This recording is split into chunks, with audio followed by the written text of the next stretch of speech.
حضرت ابو ذر غفاری رضی اللہ تعالیٰ عنہ سے روایت ہے کہ صحابہ کرام رضی اللہ تعالیٰ عنہم مسجد نبوی میں جلوہ افروز تھے.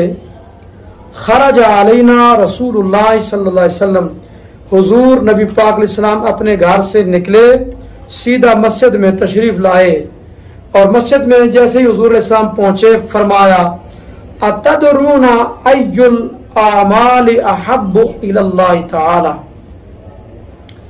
تو صحابہ کرام سے حضور نے پوچھا کیا تم جانتے ہو کہ اللہ تعالی کی بارگاہ میں سب سے زیادہ پسندیدہ عمل کون سا ہے؟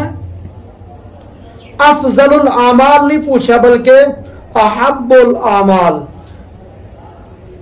سب سے زیادہ پسندیدہ اور محبوب ترین عمل اللہ کی بارگاہ میں کون سا ہے؟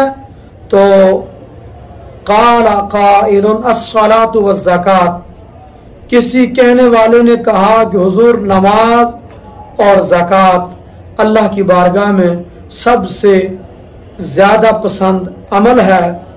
وقال قائل الجہاد، کسی کہنے والے نے یہ کہا کہ حضور جہاد والا عمل اللہ کی بارگاہ میں سب سے زیادہ پسندیدہ ہے. تو قال النبی صلی اللہ علیہ وسلم ان احب الاعمال الی اللہ تعالی الحب فی اللہ والبغض فی اللہ.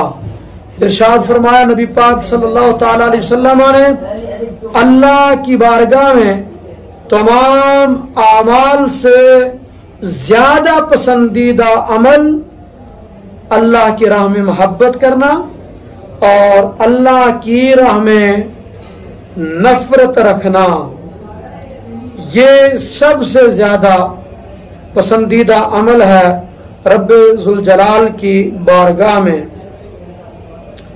اور حقیقت یہ ہے کہ نماز، زکوٰۃ، جہاد یہ الحب فی اللہ کی شاخیں ہیں، اور ان کی اصل اللہ کی رضا کے لیے محبت. جس بندے کا ہر عمل، ہر اچھا عمل اللہ کی رضا کے لیے ہو، اللہ کو خوش کرنے کے لیے ہو، وہ سب سے افضل عمل ہے.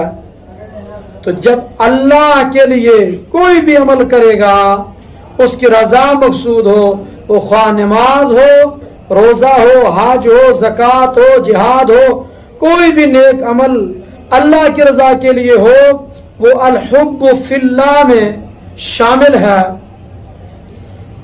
اور البغض فی اللہ کے اندر تمام ممنوع امور، منہی عنہ امور شامل ہیں، کہ یعنی ہر گناہ سے نفرت صرف اللہ کے لیے ہو. تو اللہ کی راہ میں نفرت کرنا اور اللہ کی راہ میں محبت کرنا، کسی بندے سے محبت کریں تو نیک عمل کی وجہ سے کہ یہ نیک عمل کرتا ہے، اور نیک عمل بندے کو رب کا قرب بخشتا ہے. تو چونکہ نیک عمل قرب الہی کا ذریعہ، تو اس کے نیک ہونے کی وجہ سے اس سے محبت کریں کہ یہ اللہ تعالیٰ کا فرما بردار ہے، تو یہ نیک عمل کی وجہ سے اس سے محبت کرنا در پردہ یہ اللہ سے ہی محبت ہے.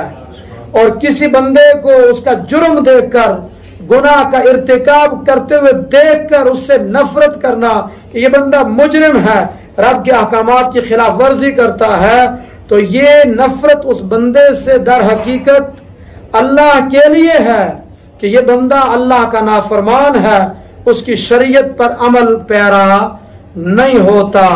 اس حدیث پاک کو امام احمد بن حنبل، امام ابو داود نے روایت کیا.